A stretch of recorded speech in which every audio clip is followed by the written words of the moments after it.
Morning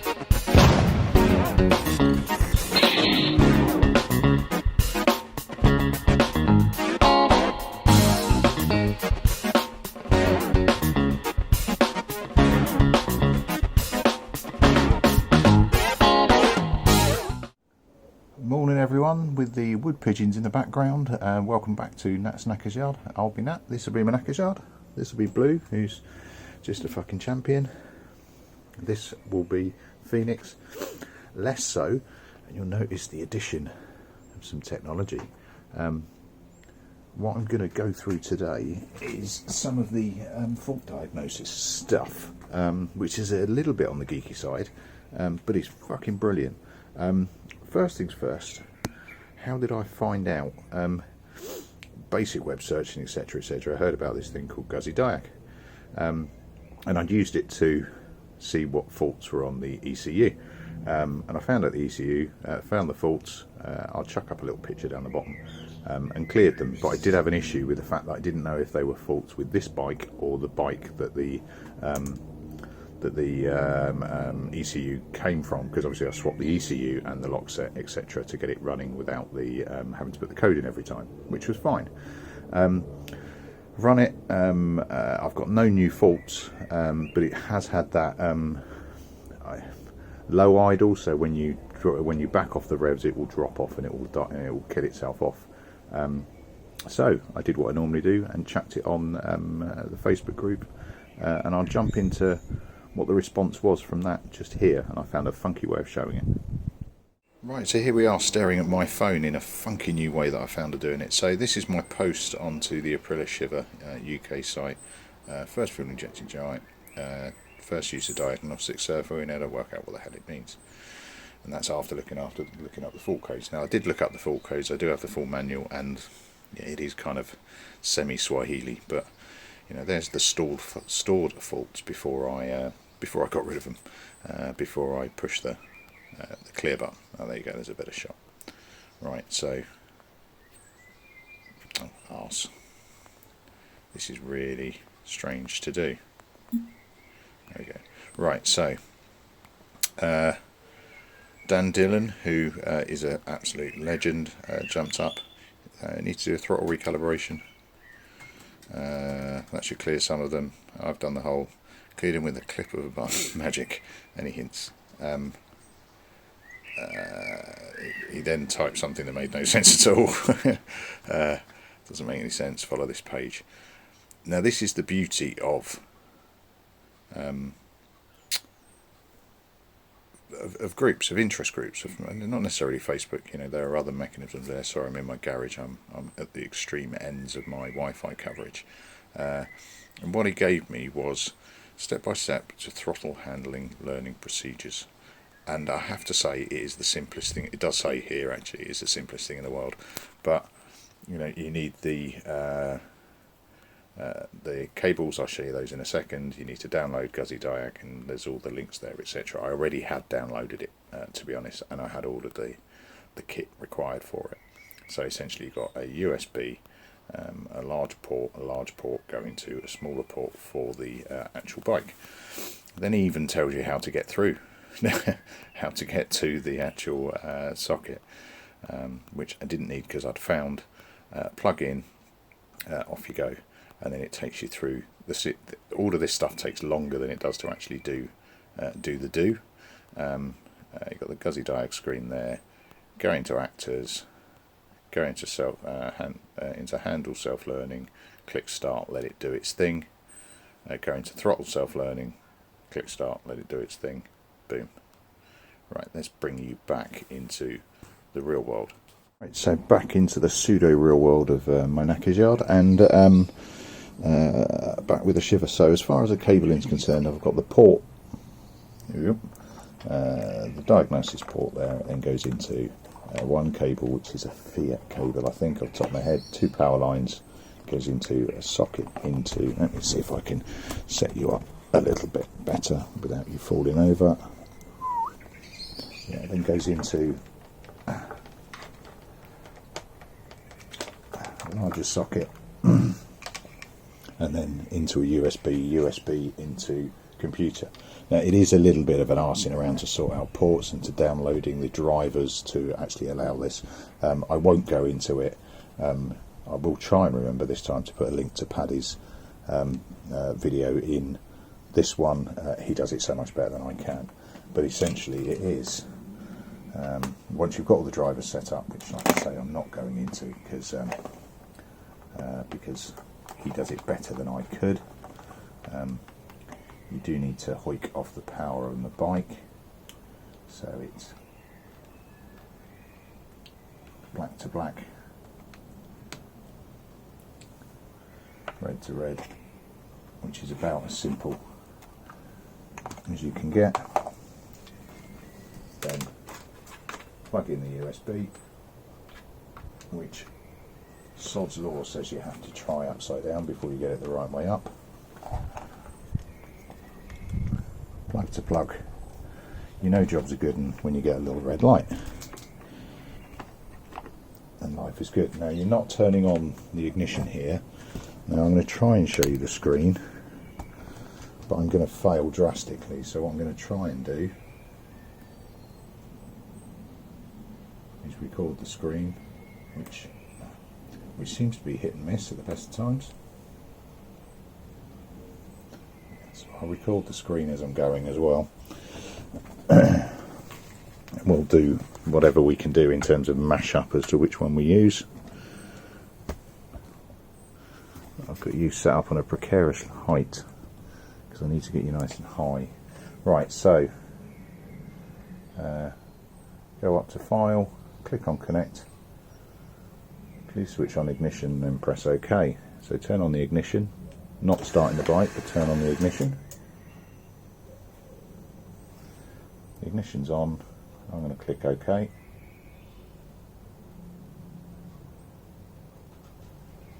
And it hasn't connected. Just check that I've got everything plugged in properly. Give that a bit more of a push. Try that again, not being a moron because I hadn't plugged it in properly. Switch on the ignition.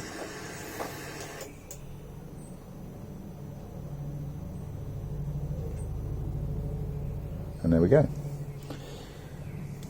So, I am connected to Bike Diagnostics. How cool is that? And on all of these little drop downs I can examine various things. I can do air temperature. Oh, it's 14 degrees. Oh, it is quite early. The engine's at 14 degrees because it's cold because it hasn't been started. But if I go into view faults, there aren't any, which is good. No stored faults, no new faults. Now I have deleted them. I have just ridden it up and down the road for epoxy helicopter. I have ridden it up and down the road, up and down the hill here since doing this, and it is a lot better. I got one cut out, I'm not going to lie, at the top of the hill turning around where it kind of stalled out, but I don't know if that's just needs to bed itself in, which seems to be a fairly popular view, that it needs to bed itself in. Now going through the process that I went through, I'm going to have to put you down here because I do need to concentrate on what I'm doing. Ah, no, sorry, let's do it that way. I'm going to see if I can get this screen up on the actual piece. So the instructions were: go to Handle Self-Learning, go to Start. You can hear the bike doing its thing. You get a flash up of an urgent service, which is a little bit concerning.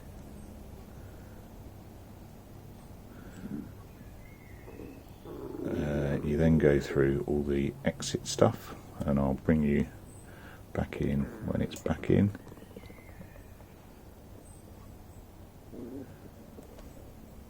There we go. I think my recording's just stopped, so I'm going to have to start that again.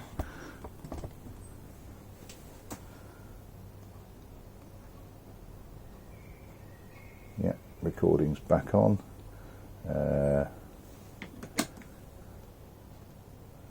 File, connect, switch on ignition, boom, switch on ignition, we're connected again, go to view, acts as throttle self-learning.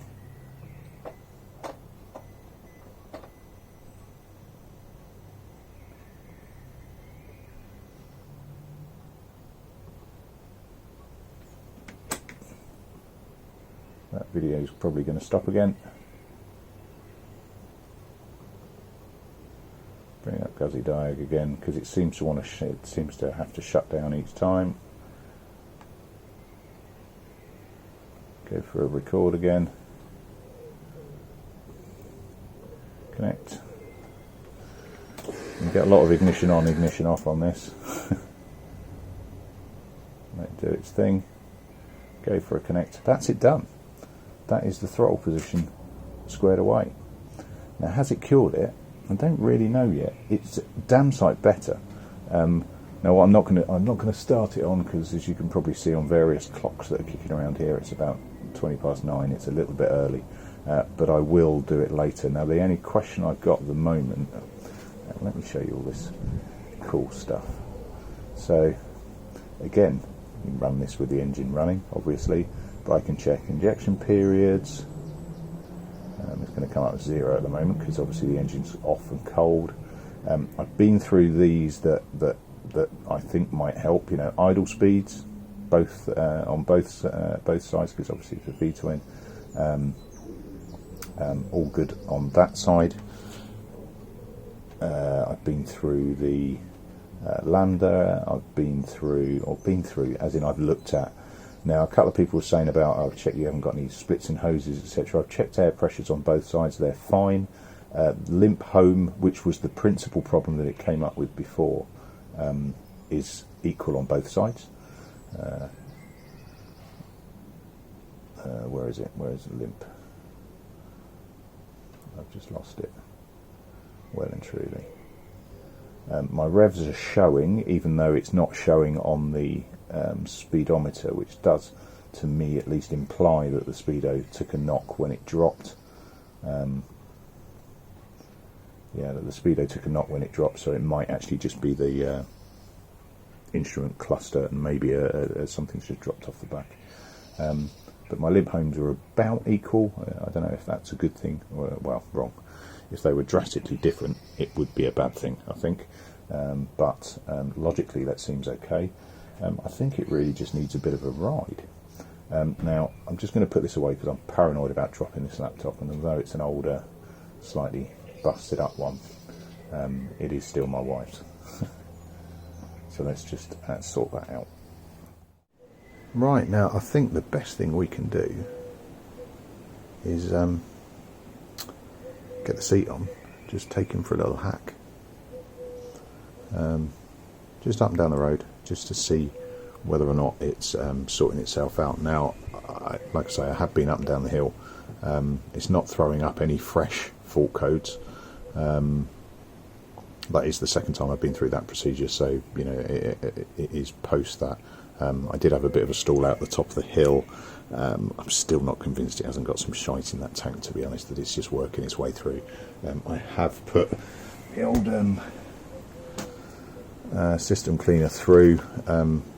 Not a lot, it has to be said, because I mean that's 2 shots for a car. You know, that's, I don't want to raise the octane too much. And it has got some remnants of its old fuel in there, and a fair chunk of new stuff on top of good stuff. So it might, frankly, just be working its way through bad stock, but we'll see. So it'll be a couple of seconds for you, but it'll be an hour or so for me, because it's a little bit early to start starting up and revving up quite such a loud bike, I think. I do have neighbours, they don't like me. Catch you in a bit. Right then, it's much later.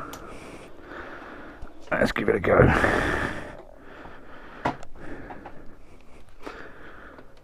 I have just backed in the rest of me new good fuel.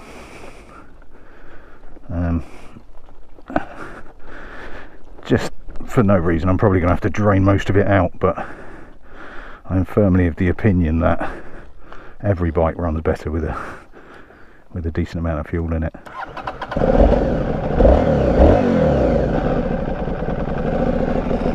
have taken the little restriction piece out of the exhaust and I've chucked in some wadding just to take the edge off a bit, because he is a fucking loud boy. Right, now it's not accelerating, the accelerating's fine. He handles that really quite well. It's decelerating and the rev's dropping off that it doesn't like. I can feel it trying to bog out. I'm getting quite close as well. I'm having to feather the throttle.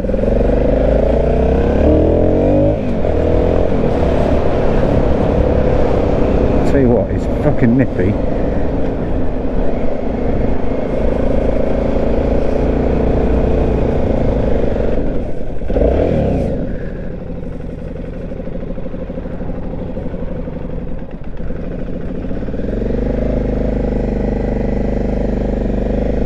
Actually seems to be when I'm letting the clutch out.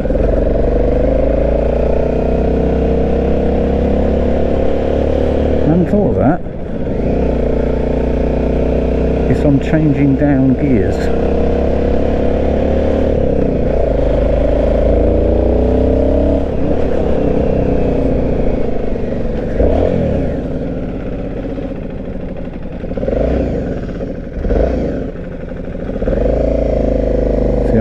Fighting it a little bit here. It's still going okay, but I am having to give it revs to do so. So it's better than it was, definitely better than it was, but I still don't think it's quite right. Well, that was my helmet trying to pair with my phone in the garage as I drove past it. That was interesting.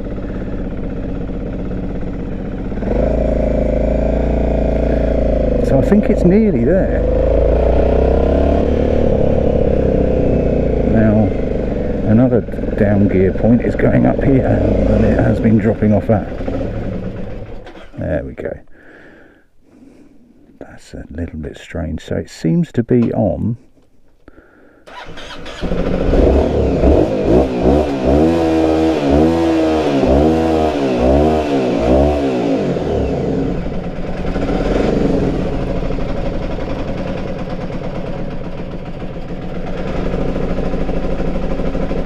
Oh, that's the first time I've got it doing that state. So you can hear it and then back up. I'm getting a major waft of heat around the back of my legs when that happens. Now I do wonder if my dodgily done repaired exhaust is actually just not worth shit and not doing it. So if it's letting too much exhaust out, it's getting no back pressure, and I can feel a blow on rev. I can feel a blow, so it's not just exhaust and heat. So I wonder if I think that might be it.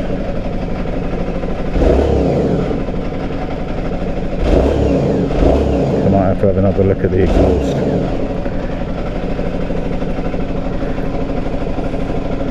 Because that is seriously roasting the back of my legs.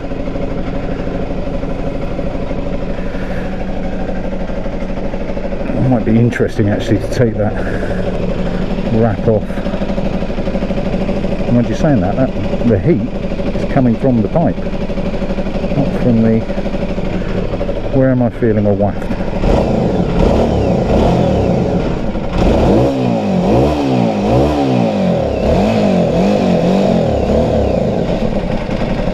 I think it's from this bowl.